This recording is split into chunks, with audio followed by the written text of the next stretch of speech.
I said feminism is a lie, not because I hate women, not because I want to take rights away, and definitely not because I want to go back to the 1820s. I said it because something simply does not add up anymore. If feminism was supposed to liberate women, why are women more anxious than ever? If feminism empowered women, why are so many of us exhausted? If feminism strengthened us, why are relationships constantly collapsing? You really cannot tell me something is called liberation if the outcomes really feels like a pressure. I'm here to say it very, very clearly. Feminism didn't just happen out of nowhere. It evolved alongside the Industrial Revolution, capitalism, and state expansion. And when you follow incentives, not slogans, the picture completely changes. Let's be very precise. First wave feminism was about legal inequality, voting rights, property rights, basic civic participation. Fine, I'm absolutely okay with that. At that stage, feminism wasn't anti-family. It wasn't anti-men. It wasn't telling women that motherhood was oppression. It was very narrow. Of course, movements grow, and when they grow, they get absorbed. By the early 20th century, industrial economies needed labor, not just male labor, labor as a whole. And here is a very simple fact. When you double the workforce, you expand GDP. When you expand GDP, governments collect more tax. It's so funny that there is actually like sirens outside while I'm saying this.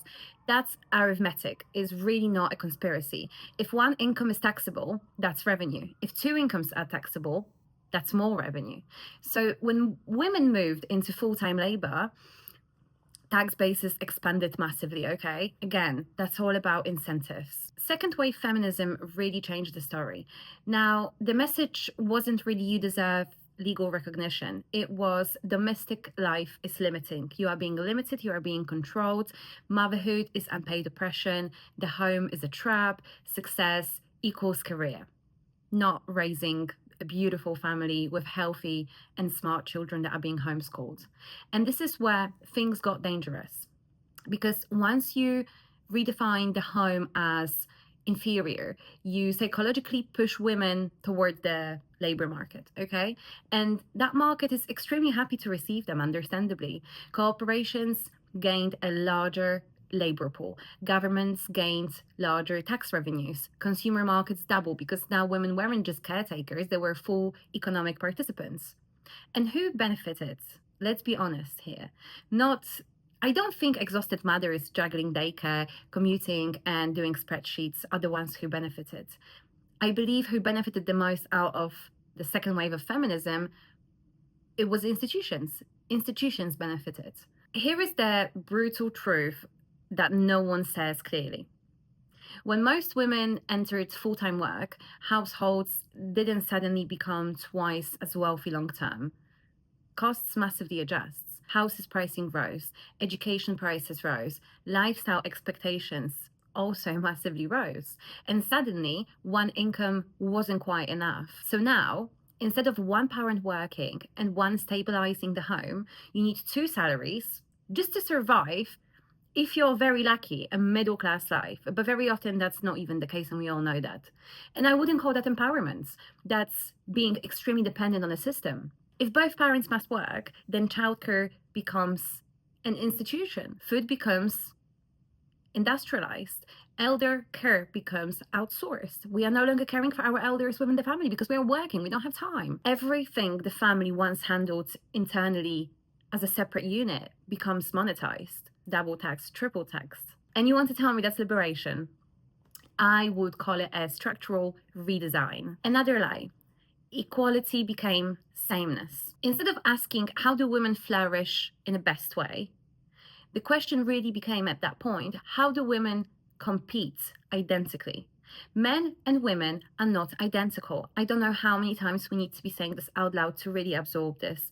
Biologically, hormonally, psychologically, we are extremely different. It's like comparing a cat and a dog. They both have four paws, but they are rather different, okay? Pretending otherwise doesn't really make you progressive. It makes you detached from reality at this point. And we can see this through and through in today's society. Women were told you must chase career like a man, and You must delay children like a man, and you must compete endlessly like a man, never depend, never soften, never promise family over ambition. If you feel overwhelmed, we are told you have internalized misogyny. I am being told that personally. And I don't agree. No. Maybe you're just tired. It's that simple. And I think this is the kind of life I became tired watching, not even having children yet, but being witness to it and being raised that way. Who actually benefits? I'm going to stop asking who secretly funded feminism. We are going to get into this. But for now, I'm going to get into a better question.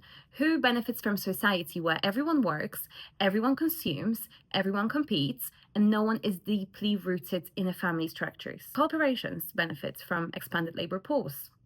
Governments benefit from expanded tax bases.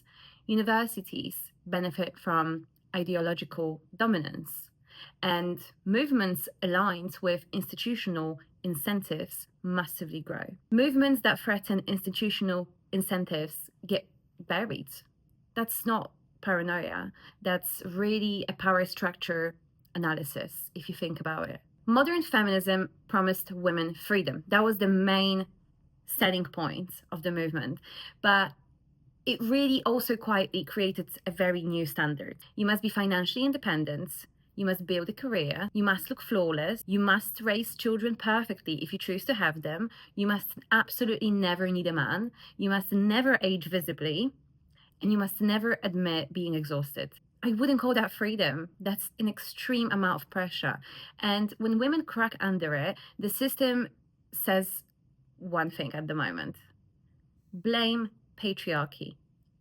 And it never questions the ideology itself. When I say that feminism is a lie, I'm not trying to erase history. What I'm saying is this: the original movement for legal fairness evolved into a system that prioritizes economic productivity over female well-being. It told women, you are free. But in reality, it built a society where stepping off that treadmill comes off with financial punishment and social punishment. If something makes women more anxious, more medicated, more isolated, we are allowed to question it. That doesn't make you anti-woman. That doesn't make me an anti-woman. It makes all of us unwilling to repeat slogans without really examining the outcomes. And the outcomes are right in front of our eyes. We're just not willing to accept them. And if it makes people uncomfortable, good. Because uncomfortable conversations are how you really find the truth. By sharing her incendiary views on modern feminism. Is there a difference between women and men? Of course. I think we learned this at a very young age, watching even 12 and unders play. Where are we with this? How has it come that leaders of parties in countries like the UK, and we see a lot of it in America as well, just won't say what a woman is?